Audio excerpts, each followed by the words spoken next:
Welcome to day 8 of trying to become a better artist via YouTube. Today was a milestone because this was the last page of my sketchbook. It's kind of bittersweet to finish a sketchbook, kind of an end of an era, but also feels like an accomplishment. So for today's tutorial, it was another 2-for-1 landscape situation by Mako Sino. And I really liked how she laid out the composition of these with this really big sky at the top and adding more detail with each layer. Cute little moon, and then the most satisfying part is peeling back the tape. Some of the paint bled through my tape, so I tried to clean it up with some acrylic paint, which looked a little bit janky, but this was the final result. Thanks so much for watching. Come back tomorrow for day 9. Hello fellow artists, and welcome to the first ever video in my new art journal prompt series. In this series, I plan to give one prompt per week to spark some inspiration for your art journal. Today's prompt is all about visual diary entries and capturing moments not with words, but with drawings. The thing I like about this prompt is you can put really as much or as little into it as you'd like, and the end result will still probably always be fun to look back on. For example, if you're intimidated by the idea of making a visual diary entry every single day, you can scale it down and just do it once a month. So for example, this is a diary spread for the entire month of November where I drew myself in my favorite outfit, and I wanted to document some of my favorite foods and leisure activities and goals and really just anything I wanted to remember. If you're looking for something a bit more simple, this idea can be scaled down even further by taking like 2 minutes out of your day to draw one tiny moment. Whether it's happy or sad or a really outrageous quote from one of your friends or family members. They're always so fun to look back on. I want to emphasize too, these drawings don't have to be beautiful in any regard. Like, what is that? So even if they end up looking like utter crap, they still might become your favorite pages in the whole sketchbook. Also, mistakes are charming, so just keep that in mind.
I want to show you today how to sketch a person in 3 steps in a really loose and light way. Okay, so step number 1 is to go through the whole figure and sketch out all the main shapes, and I compare each shape to the next shape. This is what you do when you're sketching straight to ink. You don't have to draw a mannequin in pencil. This is less accurate, but it's more expressive and loose. And that brings me to my second step, which is now to fill in all the details. So details like the shoelaces, pockets.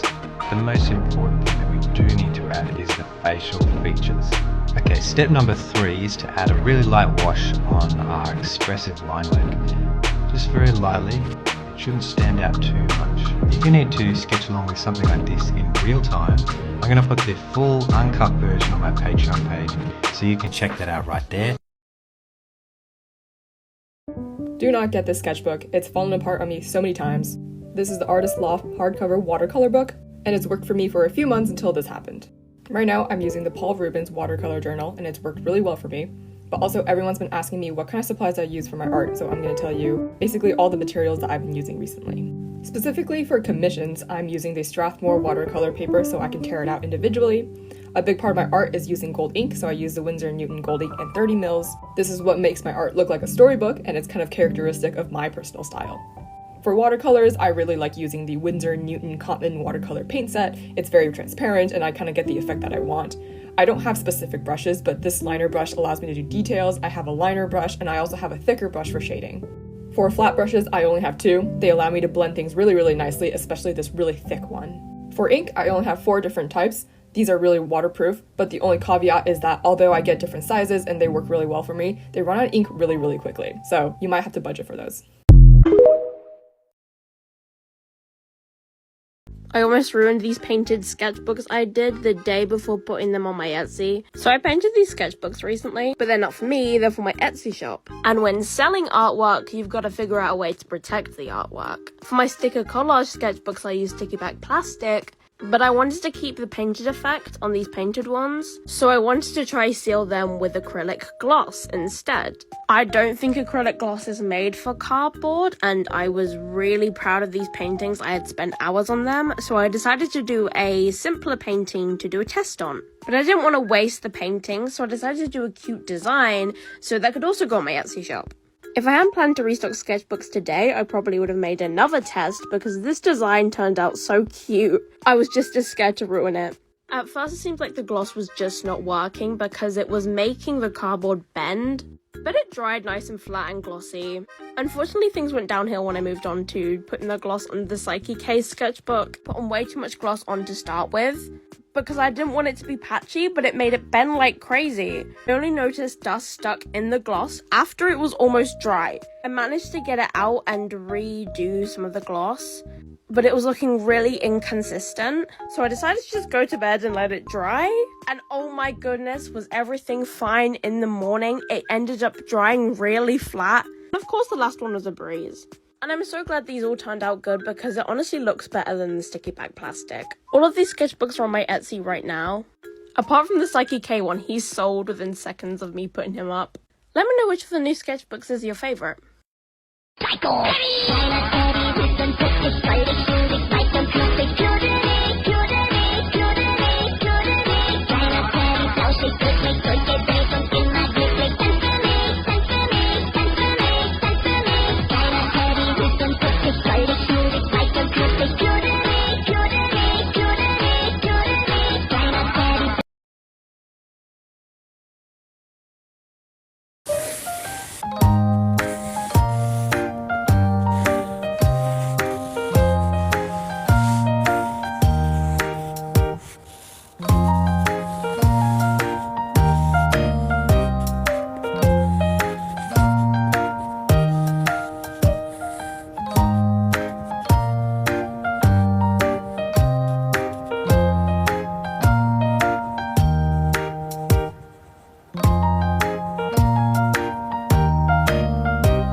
What?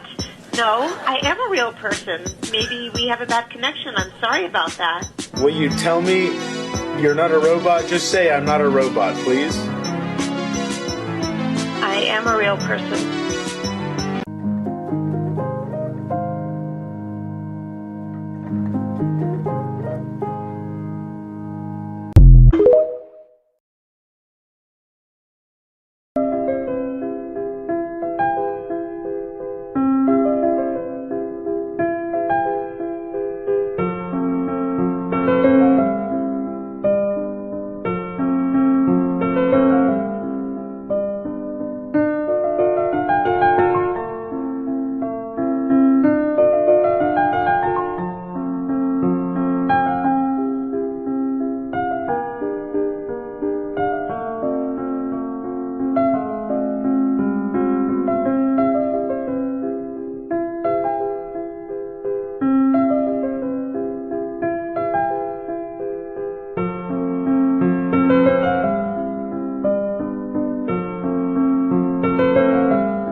Hey, do you want to help close out a small campaign that will reunite a refugee from G with her daughters? Stay the entire time through, search for junk journal inspiration, come back and talk all about the cool things you found. We have less than a week to help our friend Sema. She is a refugee from G. She's the sole caretaker of her and her husband. Her health has been declining. Your support, your 5 or 10 will help cover wheelchairs, travel expenses, and a surgery. Please give if you can. It all helps. Every month in my creative practice, I focus on a different myth or fairy tale. This past month, I was really diving deep into the Selkie or seal woman myth. And this process of creating an inspiration book has been absolutely game-changing for my practice. I learned this from an amazing Domestica course from Karishma Chugani, who taught that some of the power of our creativity comes from being able to try lots of ideas together in one place and to be able to capture and keep it all together. So this liberated me to try things like paper cutouts and making stamps, even embroidery onto watercolor paper, and work with all sorts of different textures and things that I normally wouldn't do, which then enhance the actual artwork that I made, which some of which is in this book and some of which I created elsewhere.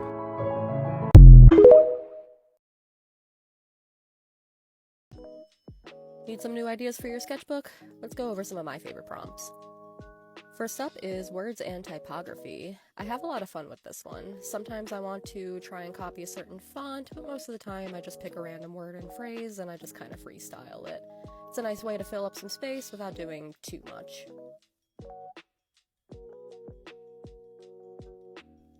Next up is taking a reference and turning it into something new, like this paint 2 from a brand that I've used before. I just drew that all out, and instead of copying it exactly, I made my own little paint brand out of it. This is a great way to get some practice in while also having a little bit of fun with it. This next one is pretty self-explanatory, something you've never drawn before or haven't in a really long time. Here I'm drawing an angelfish because I have a tendency to shy away from drawing animals, because, as you can see, it can get really hard. But nothing in your sketchbook has to be perfect, it just has to be there. As long as you're practicing, you will get better with time. Also pretty self-explanatory, body parts. And the best part of this is you have a body, so you can take as many reference pictures from as many different angles as you need.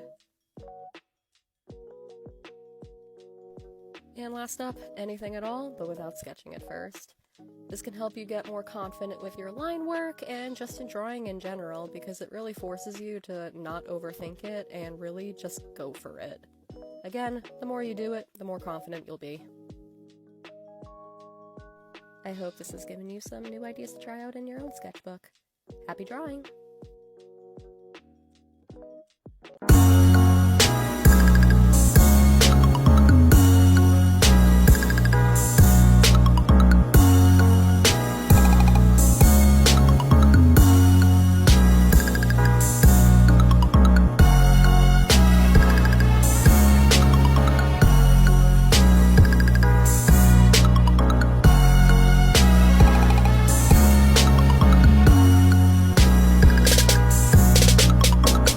This is your reminder to share your art more than once because you worked really, really hard on that.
sketchbook tour, but it barely counts as a sketchbook.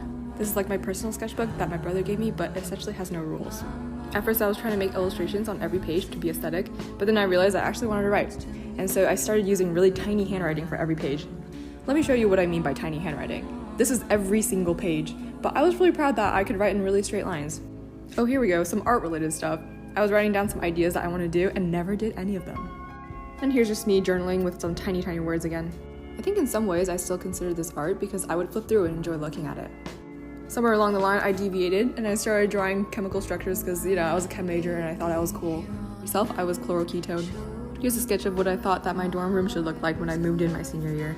And some more tiny writing. This is the only sketch that gave validity to the title of a sketchbook. And just like every girl, my sketchbook/journal turned out to be a sob fest, and then I wrote about things that I was really sad. And I never used this journal ever again. And then I have all these pages that will probably be left blank because I have inability to finish any sort of book ever.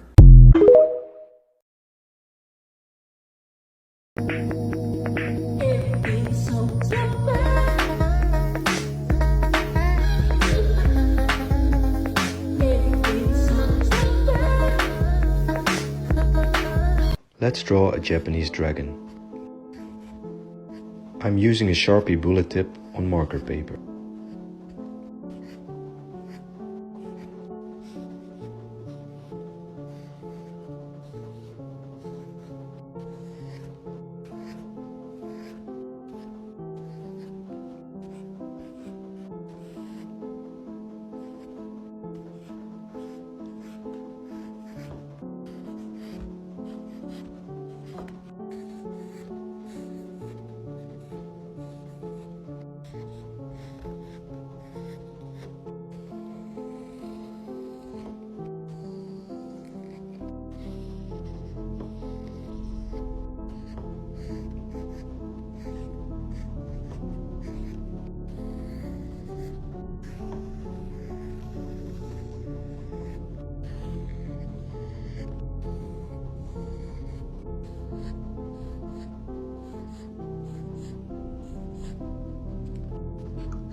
I'm starting a new sketchbook today, and when I'm doing that, I often find that an art challenge of some sort is a great way to break the ice on the new sketchbook and get over the art fear of ruining the bright white pages. So my friend Charlie at Doodle Wash has established July as World Watercolor Month, and I am an ambassador. This means that I, along with 30 other artists, have a pencil pouch and a mug with my art on it, which you can see here. And as you can see, 100% of the profits from these items go towards the International Child Art Foundation, which helps to fund art education for kids. You can also follow along with the art challenge if you like, and you can follow along with the prompts or you can paint your own thing. The first prompt is pattern, and my immediate thought was kind of the pattern that leaves grow in, but I wanted to contrast this and make it a little bit more chaotic by overlapping all of these leaves with different shades of watercolor. So there's a little bit of order in the chaos, and I really like how this turned out. It was really fun to make as well and very meditative. So if you're in a bit of an art slump or breaking in a new art sketchbook or just in the mood for a challenge, make sure you check out Doodle Wash. The link to the website is in my link tree, so you can find it there, support the website, support the artists, and try this challenge for yourself.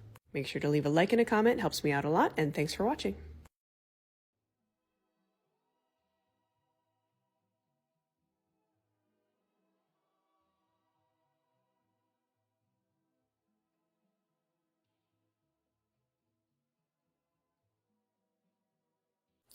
Welcome back to the 100 Art Styles Challenge. One new art style every day for 100 days. Let's go. Today's art style is traditional Japanese art. It has clean lines, balanced composition, and deep respect for nature. It is very minimal, yet it focuses on bold and powerful imagery, and Japanese art is all about harmony, symbolism, and storytelling. How do you think I did? And what art style should I do next? Come with me as I go drawing in Japan's biggest city, Tokyo. So today I decided to bring my sketchbook to one of Tokyo's most popular attractions at Meiji Jingo, which features one of the most beautiful shrines I've gotten to visit during my entire stay here. And as you just saw me get in a comfortable position to sketch, I wanted to give a quick overview as to what and why I decided to draw what I did. For those who don't know, there are many in Japan who practice the Shinto religion, which you can briefly get a glimpse of here. Before coming, I didn't know this or that this location was a sacred space of worship, so as a way of me remembering this experience, I decided to sketch the cool architecture along with people clapping and bowing as they call to prayer. Once I was happy with all the line work, I decided to layer up the drawing by adding hints and hues of watercolor. Now I got really lucky this day because I got to witness a Japanese wedding taking place with people wearing their traditional clothing. And what better way to remember this other than adding a dash of color? Let me know what you think about the sketch, but before that,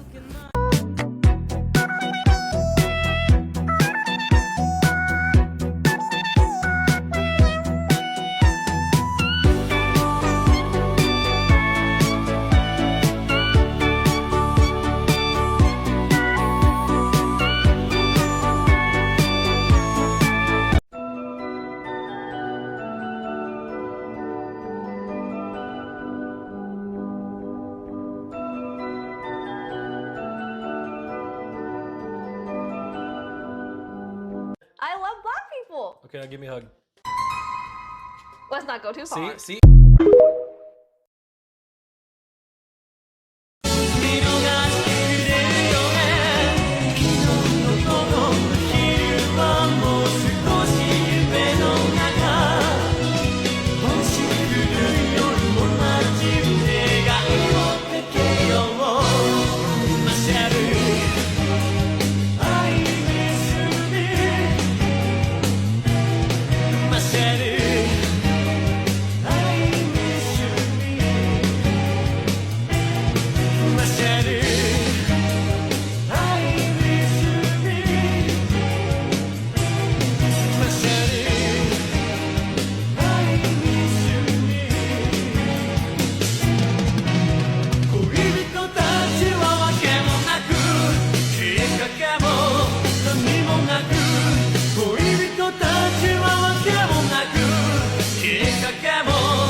You lied to me. You deceived me. You tried to deceive me. I'm tired of listening to you. You gave me your heart, you know.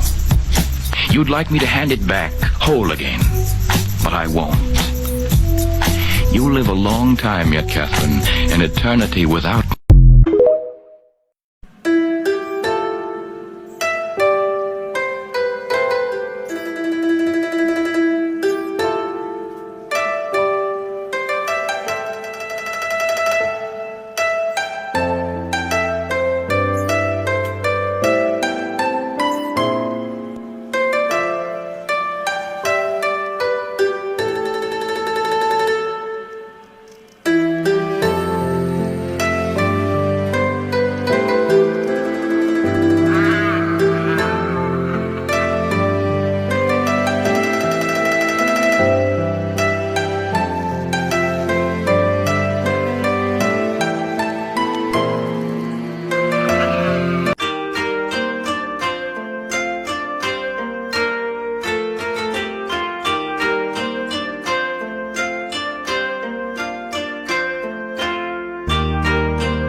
T-B-O-Y, B-B-N-O $. That's me, that's right, that's me, that's right. I am H-I-M, the Gen Z Eminem. That's me, that's right, that's me. I bought the most expensive pencils in the world. They're imported from Japan and cost $120. It's really cool because each pencil is made with a different type of wood found from all over the world. My personal favorite is this one from Guinea. As you can see, it's a really vibrant, bright red. She's an icon, she's a legend, and she is the moment.